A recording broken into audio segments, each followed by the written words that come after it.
Hello అండి. Hi. నేను ఇప్పుడు ఈ వీడియో సరికొత్త వీడియోతోటి మళ్ళీ మీ ముందుకొచ్చాను. మీకు చూపిస్తున్నటువంటి ఇంగ్రీడియంట్స్ ఉప్పు, కారం ప్లస్ మెంతులు, ఆవాలు, జీలకర్ర పొడులు అన్నమాట. ఇదేమో చింతపండును ఉడకబెట్టిన చింతపండు దగ్గరకు వచ్చేంత వరకు ఆ గుజ్జును ఉడకబెట్టి పక్కకు పెట్టిన చల్లారుస్తున్నా. సో కొత్తిమీర అన్నమాట నేను చూపిస్తుంది. సో ఎల్లిపాయలు ఇంకొంచెం ఎక్కువ తీసుకోవాలి. ఇంకొన్ని ఎల్లిపాయలని 2 గడ్డల వరకు నేనైతే పేస్ట్ చేసుకుంటున్నా. కచ్చపెచ్చ దంచుకోవాలి. నేను ఏం చేయబోతున్నాను అనేది మీరు చూస్తే అర్థమవుతుంది. చివరి వరకు చూడండి ఈ వీడియోని. కొత్తిమీరని సో నేను ఇంకా కరివేపాకు, ఫ్రెష్ కరివేపాకుని, గుప్పెడు కరివేపాకుని రెడీ చేసుకున్న. ఒక 2-3 పావుల వరకు యూజ్ చేసిన నూనెని ఈ విధంగా ఆవాలు, జీలకర్ర, కరివేపాకు, ఎల్లిపాయలు అన్నమాట ఈ విధంగా పోపు రెడీ చేసుకున్న. చల్లారిపోవాలి పోపు.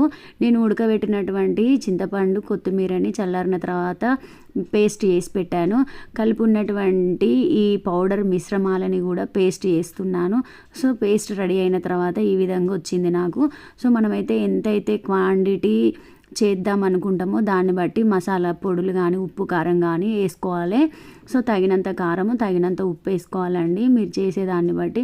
సో నేనైతే చెప్పాను కదా, ఇంట్లో అందరూ సిక్కయ్యారు. సో ఏ విధంగా టేస్ట్ ఉంటుంది అని కొంచెం వెరైటీ ట్రై చేద్దామని, ఒక 10 రోజులు నిల్వ ఉంటుంది కదా అని ఈ పచ్చడి అయితే ప్రిపేర్ చేస్తున్నాను. సో ఈ విధంగా పచ్చడి రెడీ అయిపోయింది. పేస్ట్ అయితే రెడీ చేసి పెట్టుకున్నా. సో ఫ్రెష్గా మెంతులు, ఫ్రెష్ ఆవాలు, జీలకర్ర అయితే వేడి చేసి పెట్టిన. టేస్ట్ అయితే అదురుస్తుందండి, సూపర్గా ఉంది. ఎందుకంటే కొంచెం అల్ల చింతపండు కూడా వేసినాం కదా, కొత్తిమీర కూడా హెల్దీ ఫుడ్ కాబట్టి. సో కొత్తిమీర పచ్చడి అన్నమాట ఇది. సో వేడి వేడి అన్నంలో కొత్తిమీర పచ్చడి మనం పెట్టుకుని తింటే చాలా బాగుంటుంది. నేనైతే పోపు అయితే ఈ విధంగా రెడీ చేసి పెట్టుకున్న. ఎర్రమిరపకాయల ఫ్లేవర్ ఇంకా చాలా ఘమఘమా అని ఉంటుంది. కొంచెం చిటికెడంతా పసుపు వేసుకోవాలి. సో ఈ విధంగా కలిపి పెట్టుకోవాలి. సో మన ఇంకింత నూనె కావాలి అనుకుంటే, కొంచెం ఎక్కువ కలవాలి అన్నంకి అనుకుంటే ఇంకొక 2 పావులు కానీ, 1 పావు కానీ ఎక్కువ యూజ్ చేయొచ్చు. సో ఈ విధంగా వేడి వేడిగా అన్నంలో, పొగలు గమ్ముతున్నటువంటి అన్నం, అప్పుడే దించినటువంటి అన్నంలో ఈ పచ్చడి పెట్టుకొని తినాలి. సూపర్ ఉంటుంది. ఇప్పుడు మీకు చెప్తుంటేనే నేనైతే ఇంకా టెంప్ట్ అయిపోతున్నా. ఇంకా నాకు నోట్లో నీళ్ళు ఆగట్లేదు. అంత బాగుంటుందండి. ఎట్ ద సేమ్ టైం ఇంట్లో అస్సలు ఆగదు ఈ పచ్చడి. 1 or 2 days ఉండడమే కష్టము.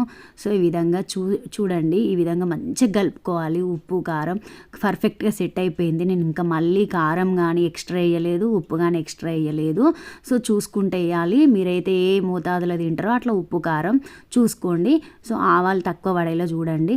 సో నేనైతే వేడన్నంలో తినేస్తున్నా. ఈ రకంగా నాకైతే బాగా నచ్చింది, చాలా బాగుంది. ఎందుకంటే ఇంకా ఇక చేయాలనిపిస్తుంది, చేసిన ఇట్లా.